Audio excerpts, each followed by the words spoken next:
So at what time in the morning did your girls go to the mills? In the busy time for about 6 weeks. They have gone at 3 o'clock in the morning and ended at 10 or nearly half past at night. What intervals were allowed for rest or, say, refreshment during those 19 hours of labour? Breakfast a quarter of an hour and dinner half an hour, and drinking a quarter of an hour.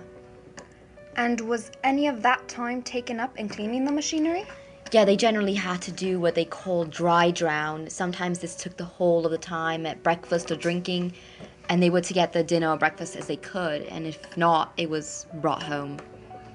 Had you not great difficulty in awakening your children to this excessive labour? Yes. In early time, we had them to take up a sleep and shake them, and we got them on the floor to dress them before we got them off to their work, but not so in the common hours. Oh, I see. So, supposing they had been a little too late, what would have been the consequence during those long hours? Well, they were quartered in the longest hours, the same as in the shortest time. What do you mean by quartering? Well, a quarter was taken off. A quarter was taken off if they had been how much too late? 5 minutes, I'd say. And what was the length of time they could be in bed during those long hours?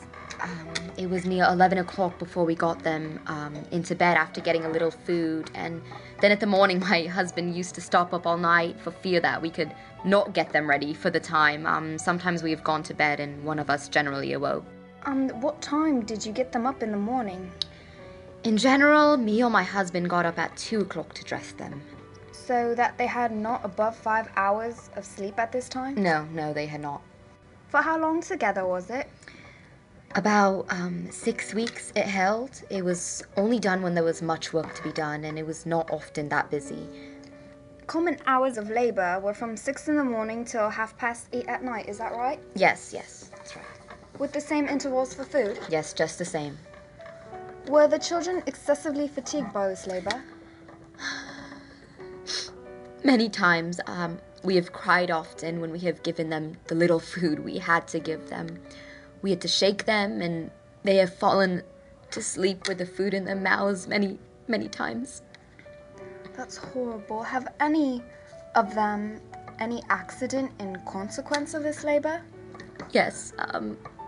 My eldest daughter, when she first went there, she had been there for about 5 weeks and used to clean the frames when they were running. And my eldest girl agreed with one of the others to clean hers that time, and that she said she would do her work. While she was learning more about this work, the overlooker came by and said, "Anne, what are you doing here?" She said, "I am doing it for my companion, in order that I may know more about it." He said, "Let go, drop it this minute." And the cog caught her fourth fingernail and screwed it off below the knuckle. And she was 5 weeks in the hospital. Were her wages paid during those 5 weeks? As soon as the accident happened, the wages were totally stopped. Indeed, I did not know which way to get her cured, and I do not know how it would have been cured but for the hospital. And did this excessive term of labour occasion much cruelty as well? Yes, with being so very fatigued, the strap was very frequently used. Have any of your children ever been strapped? Yes, every one. I'm terribly sorry for your hardships and the experiences that you and your family have been through, but I would like to thank you for taking the time to share your struggles with us and letting us know how it was in this interview.